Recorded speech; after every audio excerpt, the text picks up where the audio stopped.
What is going on, guys? Audie here, and right now we're going to be starting our new series called Changing the Way You Think with Odysalice, or whatever you'd like to call me. But first off, I just wanted to start off with I guess like a video reference that I can explain to you guys. So over in this drum major camp, like I was talking about earlier, we learned quite a few things, mostly about how to lead and stuff like that, which was really great, especially in my situation, because I am, I guess you could say, a double leader. I don't know how to explain that. But in this episode, the first episode of Changing the Way You Think, there's this theory, or more like this, the way that, like, how do I explain this? An attitude, I guess, almost.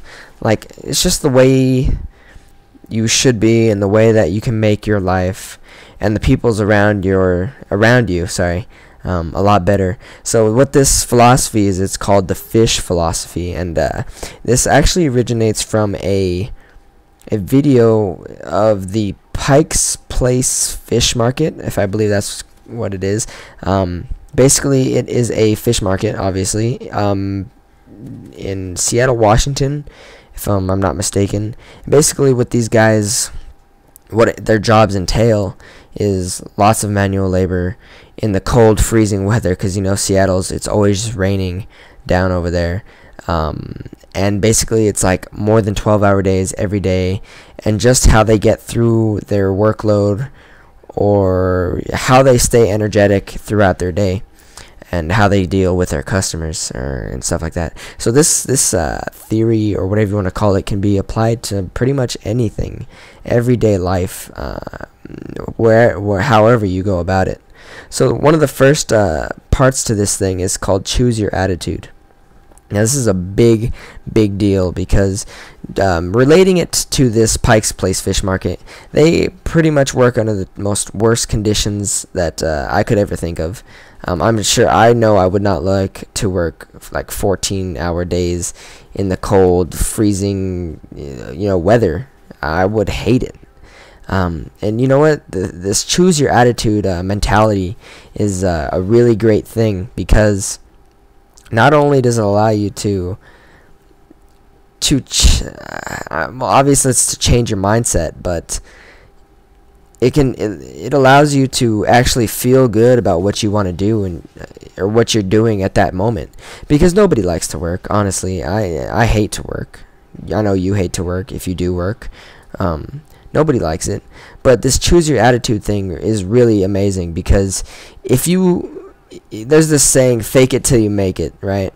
So if you go into any workplace or whatever you're doing, and you pretend like you're having a good time, or that you have a good attitude, or whatever you want to call it, honestly, you will start to have a great day. And not only will you be affecting yourself and you having a good day, but you will also be helping others, because, you know, when there's a negative Nelly around in the room, you start becoming negative, and you start becoming more glum and gloomy and melancholy, or whatever you want to call it.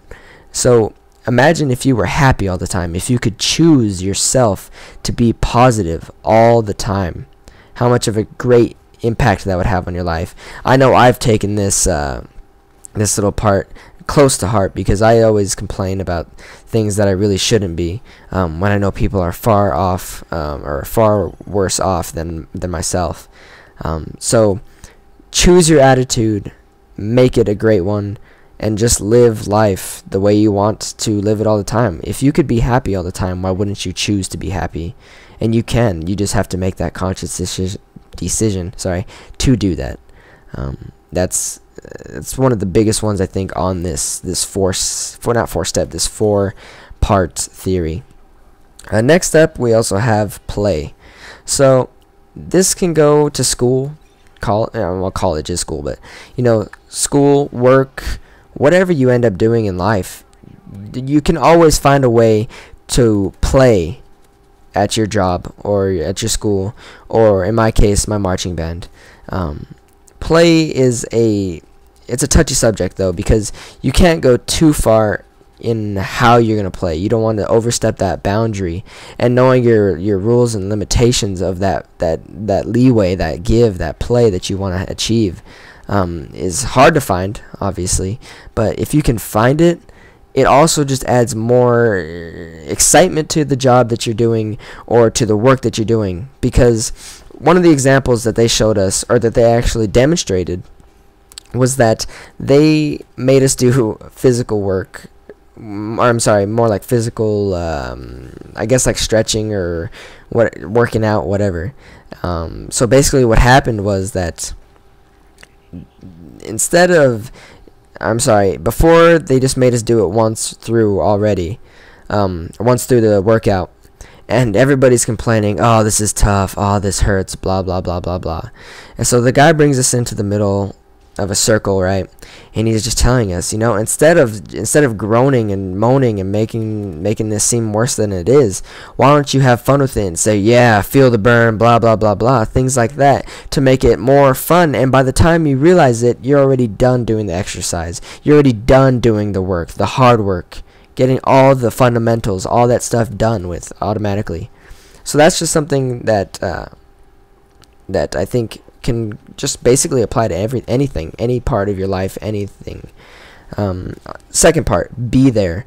So be there is it's a different kind of thing, because it's kind of hard to it's not hard to explain, but it's hard to grasp the first time you hear it.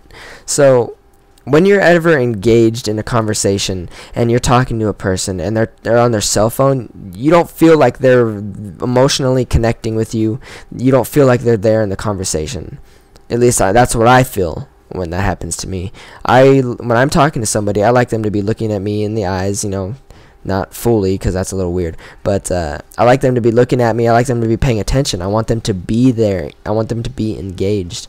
So that is something that we can all work on. I know I need to work on it too, because how many of you guys have asked a question for somebody and already been thinking about the next question that you're going to be asking them? Because I know I've done this. I know I'm 100% sure that you guys have done this too before. So my advice to you is just to focus a lot, because we all have those zoning out moments that we all have. I know I have mine a lot, and trust me, it's not something I'm very fond of, because I miss out on a lot of things. But just focus on what you're doing. Be there at whatever situation you're doing, whether it's at school. Be there. Don't be somewhere else. Don't be thinking about something else, because it'll just make you less what is it called, less blah, blah, blah, blah, blah, blah, blah, blah. Less productive. Sorry, there we go, that's the word I was trying to find. It'll make you less productive, and just basically just make your life harder than what it needs to be if you just stay engaged in the whatever you're trying to be in with, like if you're in a conversation or you're trying to do homework or anything. Okay, also the last one is make their day. So no matter what situation you're in, make people's day. Play with them. I mean, I'll not play with them, that's a little gross, but how do I explain this?